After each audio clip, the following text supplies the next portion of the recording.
जट जात दा तुस अगर नचोड़ करना नचोड़ ਇਹਦਾ सिर्फ इतना नचोड़ है, ਇਹਦੀ सारी जितनी तारीख है इतना नचोड़ है कि जट ते गैरत इंजन आप जिमें एक माँ पुत्र होंगे खूनी रिश्ते नाल वध के इन्हां दा तलक है। जट कौम दे तुस अगर नचोड़ करना इन्हां दी मुहब्बत इंज अपनी ज़मीन नाल जिमें एक माँ पुत्र दी मुहब्बत होंदी। समझ आती पई? गैरत ज़मीन ते जट इन्हां त्रियों दा बड़ा गहरा तलक है। बाकी वीडियो तुसी पूरी वेखनी इंशाल्लाह वीडियो दा तुहानू स्वाद आसी अपने बेलिए यारां ने वीडियो जरूर शेयर करना। चलो जी वीडियो शुरू करते हैं।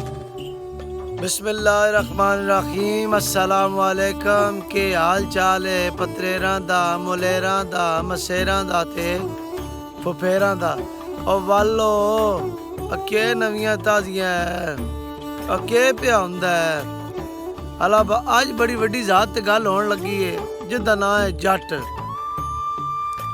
जट तुहानू पता है साडे माशरे सब तो वड्डी ज़ात है, सब तो वड्डा नां है, सब तो पुरानी ज़ात है ते इन्हां दा बड़ा असर रसूख है साडे माशरे खास कर पंजाब विच। हुण जट भी साडे कोल कई किस्मां बन गए। अगे तो कोई जट होंदे हन जेहड़े वाही वीजे करदे हन, जिमीदारा करदे हन, लेकिन हुण जट जेहड़े ने बतेरी किस्मां दे बन गए। एक वो जट हन जेहड़े जिमीदारा करदे हन लेकिन उन्हां दा कोई जातक पढ़े लिखे तो शहर टुर गए। एक वो जट हन जेहड़े शुरू तो ही शहर रहिंदे हन, उन्हां दा कोई जिमीदारे तलक नहीं, बस उन्हां दा ज़ात जट है। इस वास्ते जट्टां दियां भी जेहड़ियां हुण किस्मां बड़ियां पईयां न। बाकी असां हुण केह् करना है। उही तो जट्टां दी इतनी हिस्ट्री है, तुहाडी सोच है कि मैं 50 वीडियो बनावां ना जट्टां दी हिस्ट्री ते थोड़ी पै जावे, इतनी इन्हां दी वड्डी हिस्ट्री है।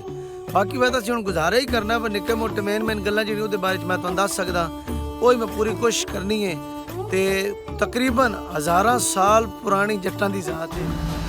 नाजरीन तारीख च जट कौम के बारे च काफ़ी रवायात हैं, मगर अक्सर रवायत के मुताबिक इन्हां दा वजूद 2600 कबल मसीह तो साबित होंदा है। जट कौमां दा पेशा ज़रात है, ज़रात नाल वबस्त हैं ते अपनी औलाद ते हर शय तो वध के अपनी ज़मीन नाल मुहब्बत करदे हैं। जट पूरी दुनिया च पाए वेंदे हैं ते पूरी दुनिया च इलाके के हिसाब नाल इन्हां दे नाम जिहड़ा बंदा वाही व्याजी करदा है, खेती करदा है, उस हिसाब ने इलाके मुल्कां च इन्हां दे नाम जिमें पाकिस्तान च इन्हें जट आखदे हैं, इंडिया च इन्हें जाट आखदे हैं, चीनी ज़बान च इन्हें यूची आखदे हैं, स्वीडन ज़बान च इन्हें गोट आखदे हैं, तातारी ज़बान च इन्हें जेट या जटिया आखदे हैं, इंग्लिश ज़बान च इन्हें जेटी आखदे हैं, अरबी ज़बान च इन्हें जोध आखदे हैं, जर्मन ज़बान च गोट आखदे हैं।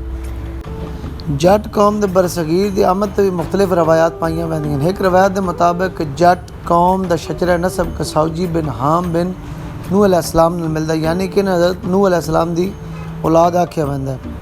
दूजी रवायत के मुताबिक जट्टां दा तलक आरियाई नस्ल नाल भी है। तीजी रवायत के मुताबिक ये यूरोप के खाना बदोश जेड़े हैं ना अपना पखीवास नहीं होंदे जुगियां वाले वो न।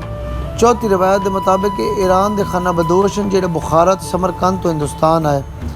सारे इख्तलाफां के बावजूद इस गल ते सारे मुतफिक हैं कि हज़रत नूह अलैहिस्सलाम की औलाद हैं ते ईरान तो हिंदुस्तान आके आबाद होए।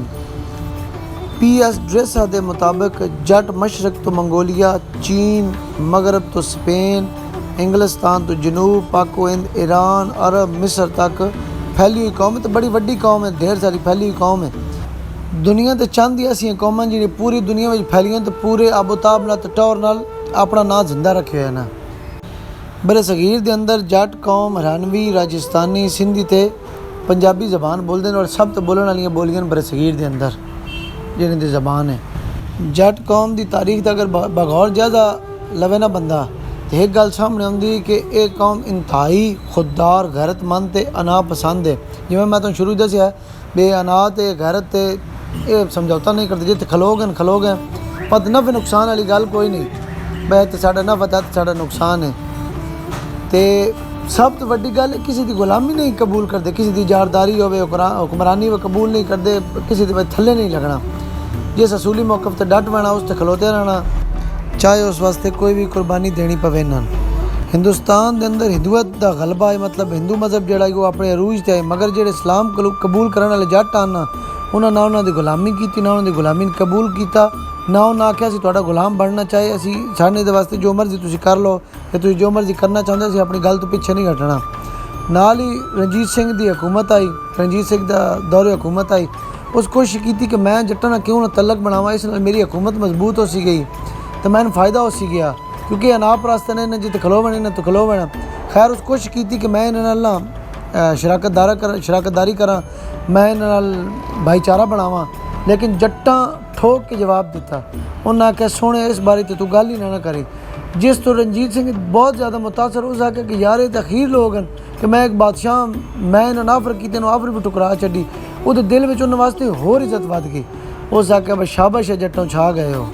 अगे कोई गल दसन तो पहले तो सब तो पहले ये गल दसा कि जो उमर फारूक रजी अल्लाह तआला अन्हु दे जदों खलीफा आना सब तो ज़्यादा उन्होंने फौज में जट भर्ती आन, कसीत दा जट्टां दी भर्ती आई। ये जट्टां नहीं मैं कोट पिया करदा, ये उन्होंने तारीख चो ही मैं सुनिया तो पढ़िया तो मैं तुहानूं ये गल तुहाडे तक पहुँचांदा पिया।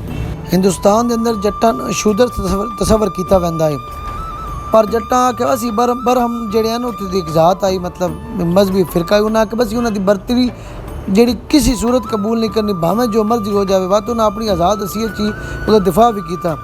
मिस्टर थॉमसन आता है कि जट तो गुजर एको ही नस्ल हैं, लेकिन मैं मिस्टर थॉमसन नाल जरा भी एग्री ना करता। जट वखरे तो गुजर वखरे, दोवां दे सारे मामलात वखरे। मैं जट्टां ने बैग खादा तो मैं गुजरां नाल भी बैग खादा, दोवां दे अपने अपने मामलात हैं।